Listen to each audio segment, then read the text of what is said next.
حضرت سلیمان علیہ السلام نے اپنے لشکر پر نظر ڈالی، ایک پرندہ غائب نظر آیا۔ قرآن کہتا ہے وَتَفَقَّدَ الطَّيْرَ فَقَالَ مَا لِي لَا أَرَى الْهُدْهُدَ أَمْ كَانَ مِنَ الْغَائِبِينَ۔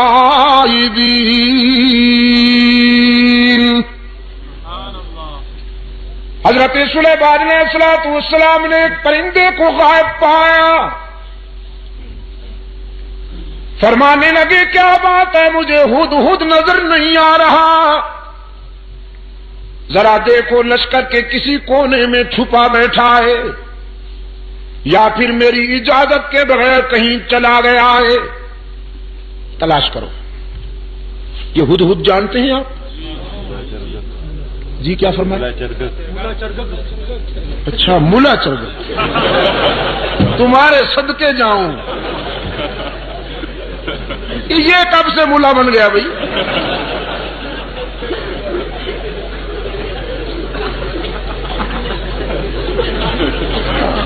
اور آپ کو یہ اتھارٹی کس نے دی ہے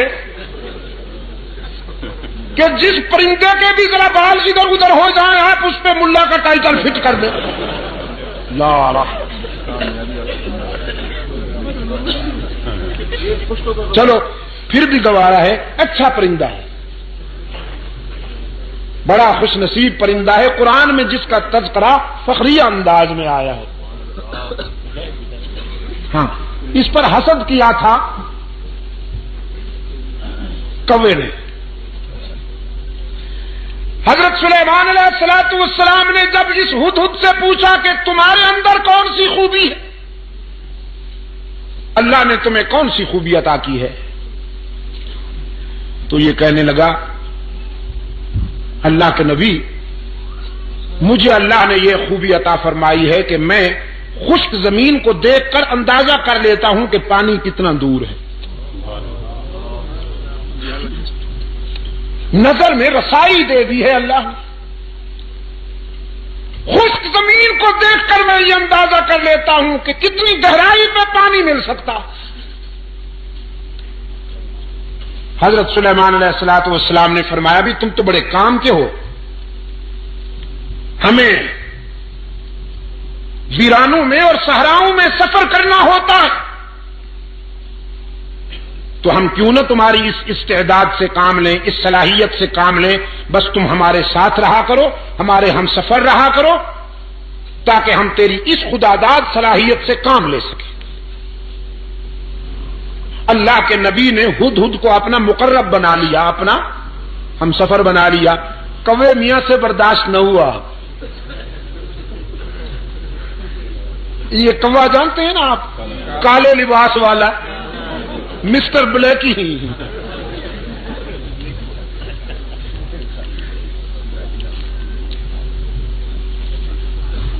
اس جنس سے ایسے فیصلے برداشت نہیں ہوا کرتے۔ اللہ کے رسول صلی اللہ علیہ وسلم نے صدیق اکبر کو اپنے پہلو میں سلا لیا، کبو کو برداشت ہوا نہیں ہوا، بڑی سخت تکلیف ہے بیچاروں کو۔ استغاثہ دائر کر دیا کوے نے ہدہد کے خلاف، اسکینڈل بنا لیا بدبخت نے، کہنے لگا واہ جی واہ، یہ کہتا ہے کہ میں خشک زمین دیکھ کر اندازہ کر لیتا ہوں کہ پانی کتنا دور ہوگا، بالکل غلط ہے۔ میں نے کئی مرتبہ دیکھا ہے کہ یہ جال میں پھنسا ہوا پھڑک رہا ہوتا ہے،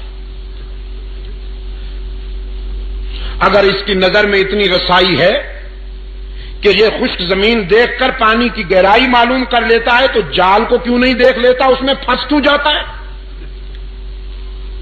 عیار تو بڑے ہوتے ہیں نا، یہ نفاذ اور لسان تو بڑے ہوتے ہیں۔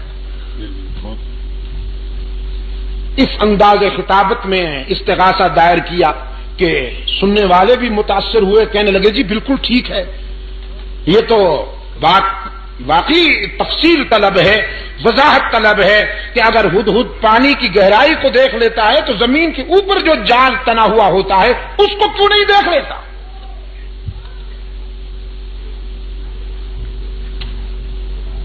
حضرت سلیمان علیہ الصلوۃ والسلام کی عدالت میں طلبی ہو گئی ہدہد کی.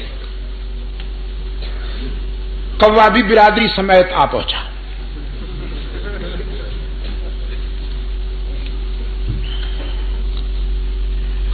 حضرت سلیمان علیہ الصلوۃ والسلام نے کوے سے کہا اپنا استغاثہ بیان کرو. اس نے وہ کہانی پھر دوہرا دی کہ جناب یہ کہتا ہے میں زمین کو دیکھتا ہوں تو اندازہ کر لیتا ہوں پانی کتنا دور ہے، جبکہ یہ زمین کے اوپر والے جال کو نہیں دیکھ سکتا، اس میں پھنس جاتا ہے، تو اس کا یہ دعویٰ غلط ہے، خلافت اس کو نہیں ہمیں ملنی چاہیے.